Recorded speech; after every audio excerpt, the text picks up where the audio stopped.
ኢትዮጵያ ተአምር ሰራች። የኢትዮጵያ ኒውክለር ማረፊያ ታወቀ።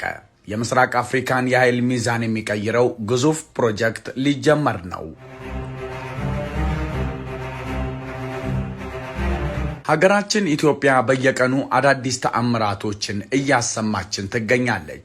ይባሱኑ ከቅርብ ጊዜ ወዲህ በጭምጭምታ ብቻ ይሰማ የነበረው የኒውክለር ኃይል ጉዳይ በገሃድ እየተገለጠ ሲሆን ይባሱኑ አሁን የታላቁ የኒውክለር ኃይል ማመንጫ ስፍራ ታውቋል። እኛ ሰሞነኛዎች እንደተለመደው አዲስ አስደናቂ ጉዳይ ልናሰማችሁ የተሰናዳን ሲሆን ዛሬ ይዘንላችሁ የቀረብነው መረጃ የኢትዮጵያ የነገ ዕጣ ፈንታ ብቻ ሳይሆን የቀጠናውን የኃይል ሚዛን ሙሉ በሙሉ የሚቀይር ታሪካዊ ክስተት ነው። ለዘመናት የዝናብ መዛባትና ድርቅ በሀገራችን የኢኮኖሚ እድገት ላይ ሲፈጥሩት የነበረው ጫናና የነ ካይሮ የውሃ ፖለቲካ ማስፈራሪያ ከእንግዲህ በይፋ አብቅቷል። ኢትዮጵያ የኒውክለር ኃይልን የማመንጨት ህልሟን ወደ መሬት በማውረድ የምስራቅ አፍሪካ ብቸኛዋና የማይገሰሰዋ የኢንዱስትሪ ልዕለ ኃያል ሀገር ለመሆንና ፍጹም የሆነ ጂኦፖለቲካዊ የበላይነትን ለመቀዳጀት በተግባር ማፋጠን ጀምራለች። አዲስ የተቋቋመው የኢትዮጵያ ኒውክለር ኢነርጂ ኮሚሽን ለመጀመሪያው የኒውክለር ኃይል ማመንጫ ጣቢያችን የሚሆነውን ትክክለኛ ቦታ ለመምረጥ የሚያስችለውን ጥልቅ ሳይንሳዊ ምርምር በይፋ ጀምሯል። የመጀመሪያዎቹ ወሳኝ ቦታዎችም ተመርጠዋል። ይህ ፕሮጀክት ለሀገራችን ኢትዮጵያ መብራት ከማስገኘት ባለፈ ከተሞቻችንን እና ግዙፍ ፋብሪካዎቻችንን ቀንና ሌሊት ያለማቋረጥ በማንቀሳቀስ የኢትዮጵያን የቴክኖሎጂ ሉዓላዊነት የሚያረጋግጥ ታላቅ እርምጃ ነው። ኑ ሰብስክራይብ እያደረጋችሁ የኢትዮጵያን ታላቅነት ወደሚያረጋግጠው ወደዚህ አስደናቂ ፕሮጀክት አብረን እንዝለቅ። በማይታመን ዋጋ በቡልጋሪያ አፍሪካ ህብረት አጠገብ በካሬ 89 ሺህ ብር ብቻ ታላቅ ቅናሽ አዘጋጅተን ብቅ ብለናል። ለ10 ደንበኞች ብቻ የሚቆይ ባለ 1 መኝታ 81 ካሬ 100% ለሚከፍሉ በ5.5 ሚሊዮን ብር በቅድመ ክፍያ 7 ሚሊዮን ብር ሲሆን 10% ቅድመ ክፍያው 700 ሺህ ብር። 111 ካሬ 100% ለሚከፍሉ 7.8 ሚሊዮን ብር በቅድመ ክፍያ 9.8 ሚሊዮን ብር ሲሆን 10% ቅድመ ክፍያው 900 ሺህ ብር። ባለ 3 መኝታ 134 ካሬ 100% ለሚከፍሉ 9.4 ሚሊዮን ብር በቅድመ ክፍያ በ12 ሚሊዮን ብር 10% ቅድመ ክፍያው 1.2 ሚሊዮን ብር። በአጭር ጊዜ ውስጥ በርካታ ቅንጡ አፓርትመንቶችን ለደንበኞች በማስረከብ የምስጋና ምስክርነት ያገኘው ታማኙ ድርጅታችን አሁን ደግሞ ከ20 ካሬ ጀምሮ የንግድ ሱቅ አማራጮችንም ይዘንሎት መጥተናል። ምን ይጠብቃሉ? አሁኑኑ በ0990 1500 08 ላይ በመደወል ይመዝገቡ። የኢትዮጵያ የአቶሚክ ዘመን አዲስ ብርሃን፣ ታላቁ እርምጃና የማይደፈረው ባለጉልበት።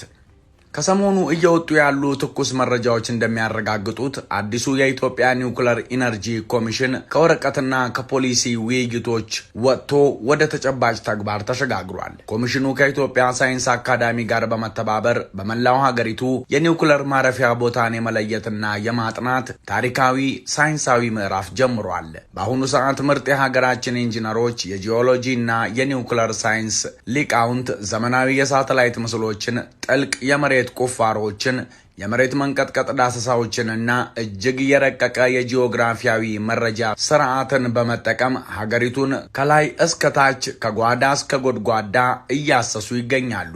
ይህ በኢትዮጵያ ረጅምና ኩሩ ታሪክ ውስጥ ለመጀመሪያ ጊዜ የሚከናወን ሲሆን ሀገራችንን ወደ አዲስ የቴክኖሎጂ ከፍታ የሚያሸጋግረውን የመጀመሪያውን የኒውክለር ሪያክተር በከፍተኛ የደህንነት ደረጃ ለማስተናገድ የሚያስችል ምርጥ ቦታ ለማግኘት የሚደረግ ታላቅ ፍለጋ ነው። የኒውክለሩ ወሳኝ ጥቅም የውሃ ጥገኝነትን ሰንሰለት መበጠስ። የዚህን ሀገር አቀፍ የቦታ ፍለጋ ትልቅነት ለመረዳት የሀገራችንን የአሁኑን የኤሌክትሪክ ኃይል አቅርቦት ስርዓት መመልከት ግድ ይላል። በአሁኑ ወቅት ከ90 እስከ 94 በመቶ የሚሆነው የኢትዮጵያ የኤሌክትሪክ ኃይል የሚመነጨው ከውሃ ነው። ታላቁ የኢትዮጵያ ህዳሴ ግድብን የመሳሰሉ ግዙፍ ፕሮጀክቶች የአፍሪካ የኢንጂነሪንግ ድንቅ ስራዎች ቢሆኑም ሙሉ በሙሉ በወንዞች ፍሰት ላይ ብቻ ጥገኛ መሆን ሀገራዊ ስጋት ይፈጥራል። የአየር ንብረት ለውጥና የዝናብ መዛባት የውሃ መጠንን በመቀነስ የኤሌክትሪክ ምርትን ሊያስተጓጉል፣ የፋብሪካዎችን ስራ ሊያዘገይና የኢኮኖሚ እድገታችንን ሊጎዳ ይችላል።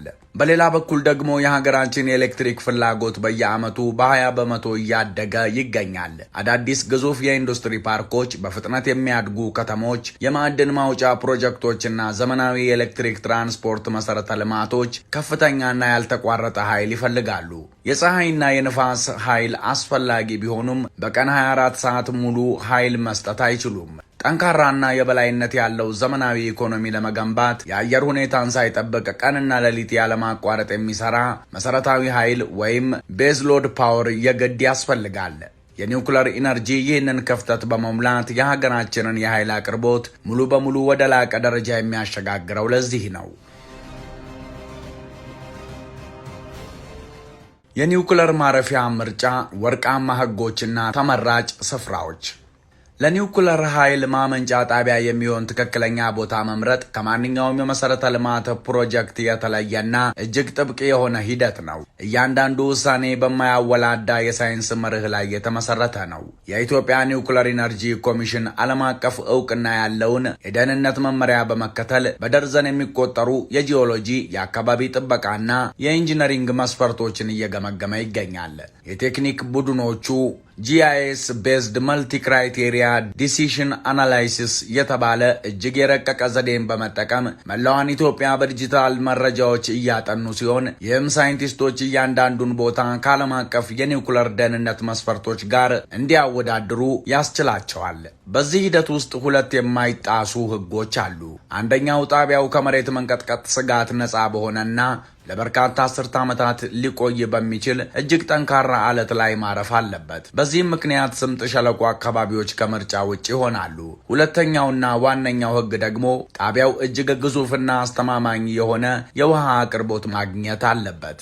ዘመናዊ ሪያክተሮች ለማቀዝቀዣነት ከፍተኛ መጠን ያለው ውሃ ስለሚፈልጉ የሚመረጠው ቦታ ትልቅ ሐይቅ ወይም አስተማማኝ የከርሰ ምድር ውሃ ባለበት አካባቢ መሆን አለበት። እነዚህን ጥብቅ ሳይንሳዊ መስፈርቶች መሰረት በማድረግ ከፍተኛ ቁፋሮች፣ የአፈርና የድንጋይ ንብርብር ምርመራዎች በተመረጡ የሀገሪቱ ክፍሎች እየተካሄዱ ይገኛሉ።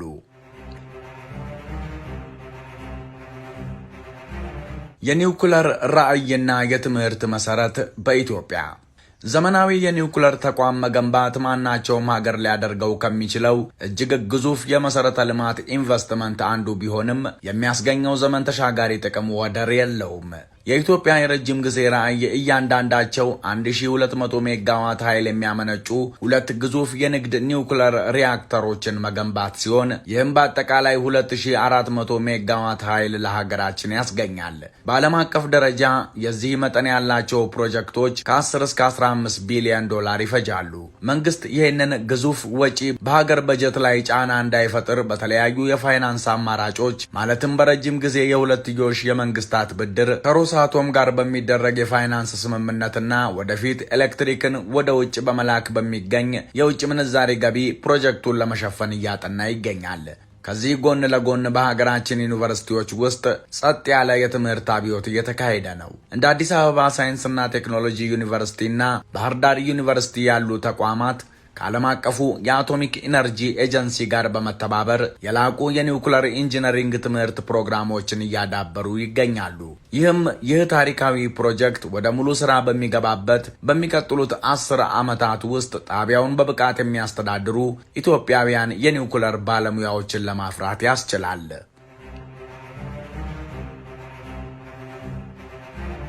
የመጨረሻዎቹ 3 ታላላቅ እጩ ቦታዎች ለኒውክለር ግንባታ። ወደ ግንባታ ከመገባቱ በፊት የዚህ ትውልድ ተሻጋሪ የኃይል ማመንጫ ጣቢያ ማረፊያ የት እንደሚሆን በግልጽ መታወቅ አለበት። ምንም እንኳን ኮሚሽኑ ትክክለኛውን ቦታ በይፋ ባያሳውቅም ጥብቅ የሆኑ ሳይንሳዊ መስፈርቶች የውድድሩን አድማስ ወደ 3 ዋና ዋና እጩ ቦታዎች አጥበውታል። የመጀመሪያው ታላቅ እጩ በአማራ ክልል የሚገኘው የጣና ሐይቅ ተፋሰስ ነው። የአባይ ወንዝ መነሻ የሆነው ይህ ታላቅ ሐይቅ ለኒውክለር ማቀዝቀዣ የሚሆን እጅግ አስተማማኝና የማይነጥፍ የውሃ አቅርቦት ያለው ሲሆን አካባቢው ከስምጥ ሸለቆ የመሬት መንቀጥቀጥ ስጋት ነፃ የሆነ ጠንካራ የጂኦሎጂካል አቀማመጥ አለው። ከዚህም በላይ ማመንጫው ለባህር ዳር ዩኒቨርሲቲ በቅርብ ርቀት ላይ መገንባቱ ትምህርትን፣ ምርምርንና የከፍተኛ ቴክኖሎጂ ጣቢያ ስራዎችን የሚያስተሳስር እጅግ ጠንካራና የማይበገር ሳይንሳዊ ማዕከል እንዲፈጠር ያደርጋል። ሁለተኛው ተፎካካሪ በቤንሻንጉል ጉሙዝና ምዕራብ ኦሮሚያን የሚያቋርጠው የምዕራብ አባይ ሸለቆ ኮሪደር ነው። ታላቁ የአባይ ወንዝ ዓመቱን ሙሉ ያልተቋረጠ የማቀዝቀዣ ውሃ አቅርቦት የሚያረጋግጥ ሲሆን የዚህ አካባቢ ትልቁ የጂኦግራፊያዊ ልዕልና ያለው በአፍሪካ አህጉር ከሚገኙት እጅግ ጥንታዊና ለመሬት መንቀጥቀጥ የማይበገሩ ጠንካራ አለቶች ላይ ማረፉ ነው። በተጨማሪም ለታላቁ የኢትዮጵያ ህዳሴ ግድብ የተዘረጋው ከፍተኛ የኤሌክትሪክ ማስተላለፊያ መስመር በዚህ ኮሪደር ስለሚያርፍ አዲሱን የኒውክሌር ጣቢያ ከዚህ መስመር ጋር በቀላሉ በማገናኘት በቢሊዮኖች የሚቆጠር ዶላር ማዳን ያስችላል። ሶስተኛው ትልቁ ወጪው ደግሞ በደቡብ ምዕራብ ኢትዮጵያ የሚገኘው የላይኛው ኦሞ ወንዝ ተፋሰስ ነው። በጊቤ ግድቦችና በኮይሻ የውሃ ኃይል ማመንጫ ፕሮጀክት የተደገፈው ይህ ክልል ከቴክቶኒክ እንቅስቃሴዎች ነፃ በሆነ ጠንካራ የእሳተ ገሞራ አለት ላይ ያረፈና እጅግ አስተማማኝ የውሃ አቅርቦት ያለው ነው። ከሁሉም በላይ ወደ ኬንያና ወደ ቀሪው የምስራቅ አፍሪካ ሀገራት የተዘረጋው የኃይል ማስተላለፊያ መስመር መኖሩ ኢትዮጵያን በአፍሪካ ቀዳሚዋና ወደር የሌላት የኤሌክትሪክ ኃይል ላኪ ሀገር እንድትሆን የማድረግ ስልታዊ የበላይነትን ያጎናጽፋታል።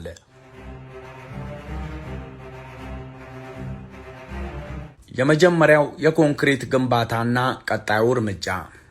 እስካሁን ድረስ አሸናፊው ቦታ በይፋ አልተገለጸም። ምክንያቱም እያንዳንዱ እጩ ቦታ የየራሱ የሆነ የጨዋታውን ሕግ የሚቀይር አስደናቂ ጥንካሬ አለው። አንደኛው ተወዳዳሪ የሌለው የውሃ ሀብት ሲያቀርብ፣ ሌላኛው በዓለም አቀፍ ደረጃ ተወዳዳሪ የሆነ የኃይል ማስተላለፊያ መሰረተ ልማት አለው። ሶስተኛው ደግሞ ወደ ውጭ ገበያ ኃይል በመላክ ወደር የሌለው ጂኦፖለቲካዊ የበላይነትን ያረጋግጣል።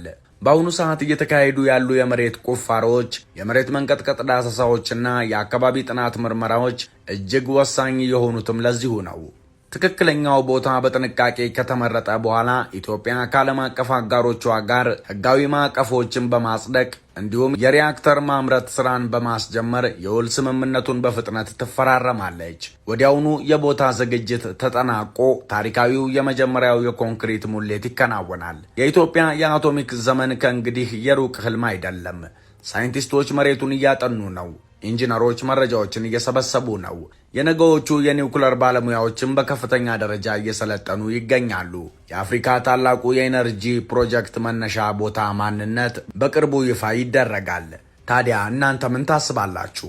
ከነዚህ 3 ታላላቅ እጩ ቦታዎች ውስጥ የመጀመሪያውን የኢትዮጵያ ኒውክሌር ኃይል ማመንጫ ለማስተናገድ የትኛው የተሻለና ጠንካራ ዕድል አለው ብላችሁ ታምናላችሁ?